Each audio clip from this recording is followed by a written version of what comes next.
Yo, Britain! Here we are to discuss whether there is racism in Britain or these are allegedly claims made by minorities. So we're going to test as to these claims whether racism even exists in Britain or it's just a racial card being played all the time with these minorities. Let's have a look. Culture right across the Metropolitan Police. It's not in pockets, it pervades the whole organisation. Like a bank robber.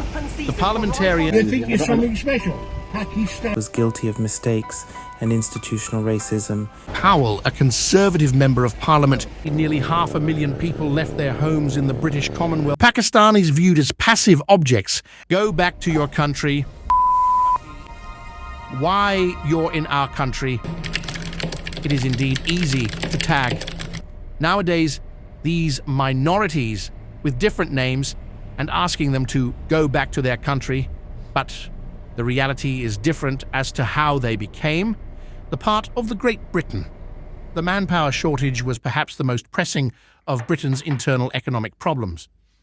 In the immediate post-war years, in reality, the shortage was a distribution of the industrial labour force among competing users such that the capital equipment, and hence the productive potential, of the coal mines and several export industries were underutilised for lack of manpower.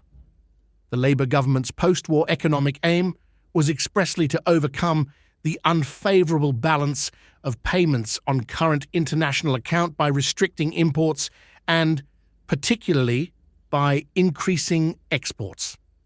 Realisation of the latter goal was frustrated by the manpower shortage. In consequence, manpower targets were included in the general economic plans set forth in the annual economic surveys, the major purpose of which was to attain export targets.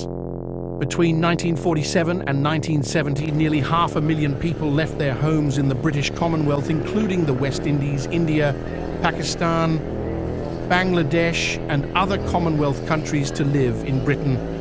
The people who travelled from those colonies helped to change the face of modern Britain. Many were responding to the British government's call for workers in the transport system, postal service and health service. Britain was a country devastated by war and needed workers to help restore the post-war economy. From 1944 to 1945, nearly 5,500 West Indian RAF servicemen came to Britain to help the Britain in the war.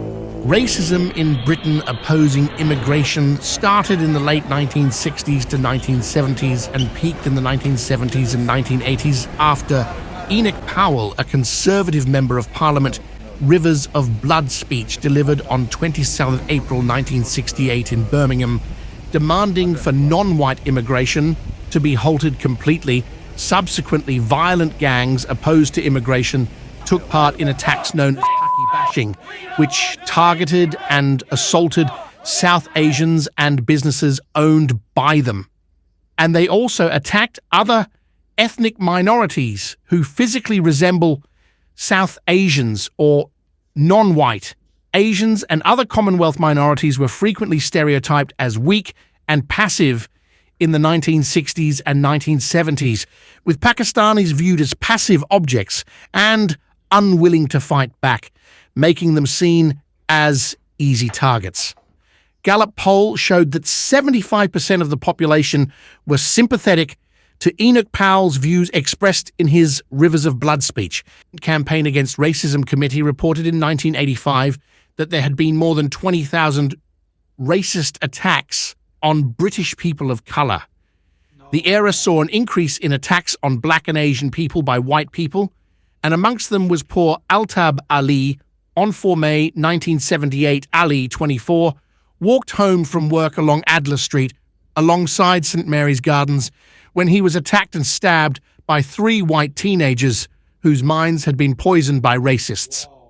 Later at their trial, accused 3 teenagers admitted that they've attacked Ali because he was a Paki. Ali, a 25-year-old machinist, emigrated from Bangladesh to the UK in 1969, at the time when Britain was struggling with shortage of labour.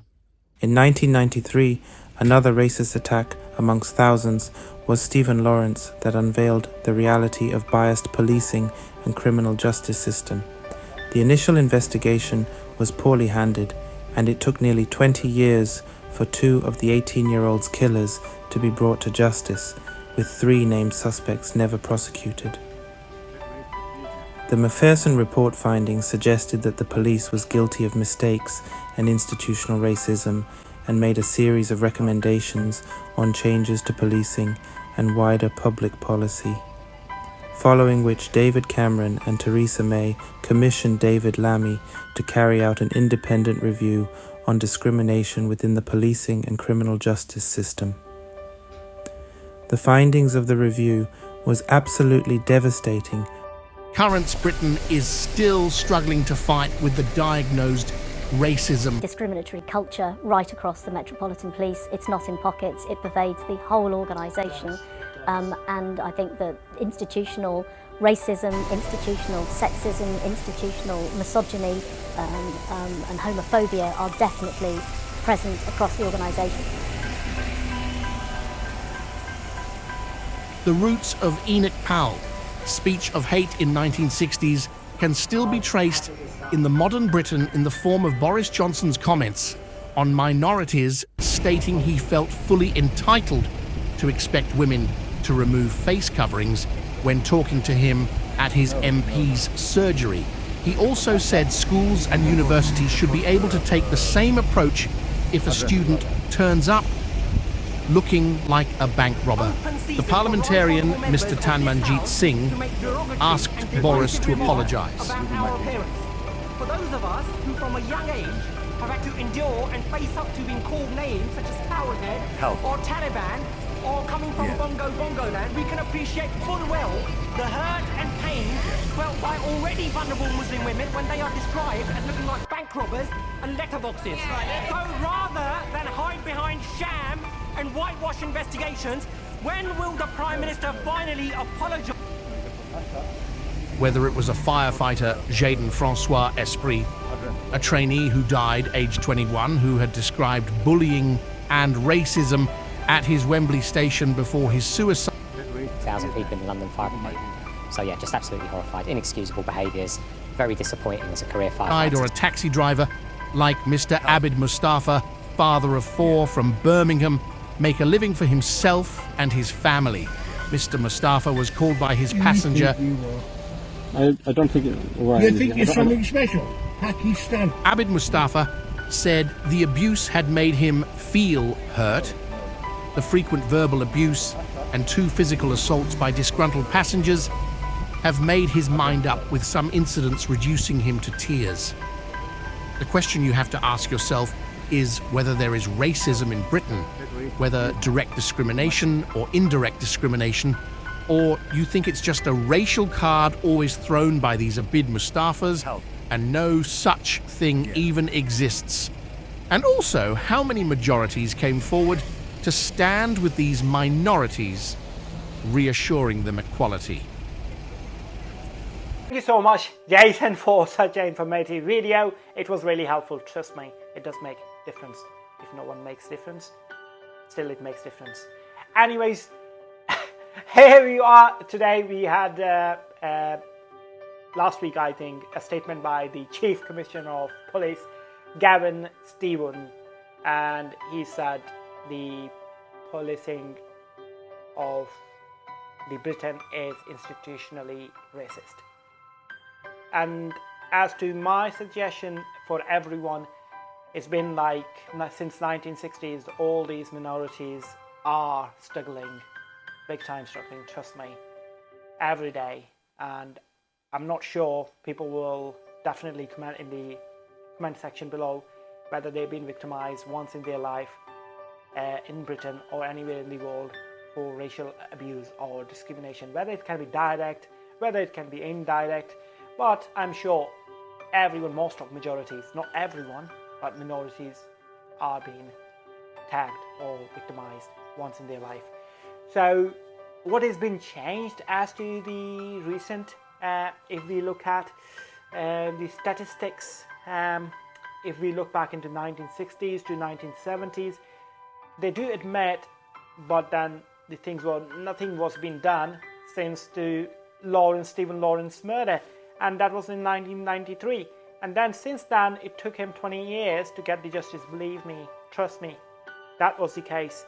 And then in 2017, Theresa May and David Cameron commissioned David Lammy for the review, and that the review was, trust me, horrific.